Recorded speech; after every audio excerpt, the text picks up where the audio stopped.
नमस्कार मंडळी, किशोरीज होममध्ये मी किशोरी आपले स्वागत करते। आज बनवूया ढोकळा। अर्धा चम्मच सायट्रिक ॲसिड, 1 चम्मच साखर आणि चवीनुसार मीठ घ्यायचं आहे। यामध्ये आपल्याला थोडंसं पाणी घालून या पाण्यामध्ये हे सगळं आपल्याला मेल्ट करून घ्यायचं आहे। व्यवस्थित मेल्ट करून घेऊन हे पाणी आपल्याला बाजूला ठेवून द्यायचं आहे। एक चाळणीमध्ये 1.5 कप बेसन, बेसन म्हणजेच चणे डाळीचं पीठ, चणा डाळीचं पीठ घ्यायचं आहे आणि त्याला व्यवस्थित चाळून घ्यायचं आहे। आणि यामध्येच अर्धा कप रवा घ्यायचा आहे। बेसन जास्त बारीक असतं त्याच्यामुळे रवा त्याला व्यवस्थित स्पॉन्जी करण्याचं काम करतं, जाळी पडायला छान मदत होते। त्यात थोडीशी हळद घातली आहे। हे सर्व एकत्र मिक्स केलेलं आहे आणि हे जे आपण पाणी मिक्स करून ठेवलेलं होतं सायट्रिक ॲसिड म्हणजेच निंबूसट म्हणू शकता, हे सगळं त्याच्यात घालायचं आहे आणि व्यवस्थित फेटायचं आहे। आपलं आता हळूहळू थोडं थोडं पाणी घालत आपल्याला हे सर्व एका साईडनी फिरवून व्यवस्थित त्याचं बॅटर रेडी करायचं आहे। बॅटर पातळ असलं पाहिजे। चमच्याने जर आपण असं वरती धार घेतली तर ती अशी एकसारखी पडली पाहिजे। जसं आपलं डोस्याचं बॅटर असतं त्याप्रमाणे आपल्याला सर्व काही व्यवस्थित भिजवून घ्यायचं आहे। याच्यात रवा असल्यामुळे आपल्याला हे भिजवल्यानंतर याला 10 मिनिटं रेस्ट द्यायचं आहे। एक टीन घेतलेली आहे। तुमच्याकडे टीन नसेल तर तुम्ही कुकरचा डब्बा सुद्धा घेऊ शकता।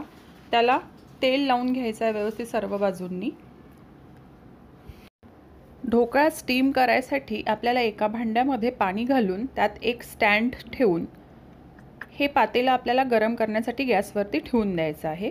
तुम्ही कुकरचा सुद्धा यूज करू शकता। हे रेस्ट केलेलं सारण घ्यायचं आहे आणि त्यामध्ये अर्धा चम्मच खायचा सोडा घालून त्याला एका साईडनी आपल्याला व्यवस्थित फेटून घ्यायचं आहे। फेटता फेटता तुम्हाला लक्षात येईल की सारण आपलं छान प्लफी झालेलं दिसणार आहे तुम्हाला। तुम्ही बघू शकता किती छान प्लफी झालेलं आहे। आता हे सगळं सारण ज्या भांड्याला आपल्याला ढोकळा ज्या भांड्यामध्ये वाफवून घ्यायचं आहे त्या भांड्यात हे सर्व सारण घालून घ्यायचं आहे।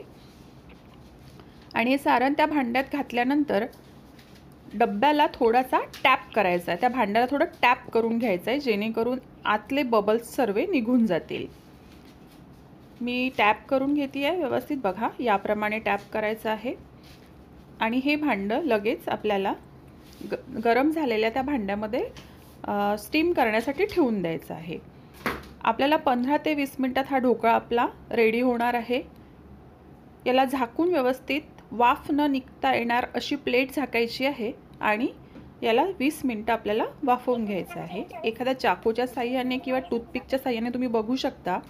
जर आपल्याला चाकूला काही चिकटून नाही आलं तर आपला ढोकळा रेडी आहे। बघू शकता किती स्पॉन्जी झालेला आहे आणि जाळीसुद्धा पडलेली आहे। आता याला रसरशीत कसा करायचा ते बघूयात। याची आता फोडणी करून घेऊयात आपण। सर्वात आधी तर पहिला याचे कट करून घ्यायचे, काप करून घ्यायचे। तुम्हाला ज्या आकाराचे हवे आहेत तुम्ही करू शकता। बघू शकता मी स्क्वेअरमध्ये काप करते आहे।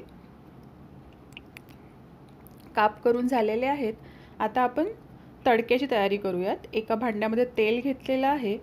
त्याच्यामध्ये तेल गरम झालं की मोहरी घालायची आहे, चिरलेल्या हिरव्या मिरच्या, नंतर कढीपत्ता, हे सगळं घालून व्यवस्थित त्याला होऊ द्यायचं आहे। आणि यामध्ये आपल्याला थोडंसं पाणी घालायचं आहे। आता जो ढोकळा तयार झालेला आहे त्याची तुम्ही थोडीशी टेस्ट घेऊन बघू शकता। जर त्याच्यात आपल्याला सायट्रिक ॲसिड कमी असेल तर तुम्ही या पाण्यामध्ये सायट्रिक ॲसिडसुद्धा घालू शकता। साखर आणि मीठ हे प्रमाणात तुम्ही घालू शकता। आता पहिला तुम्ही टेस्ट करून बघा आणि या पाण्यामध्ये तुम्ही ते सगळं घालून घ्या।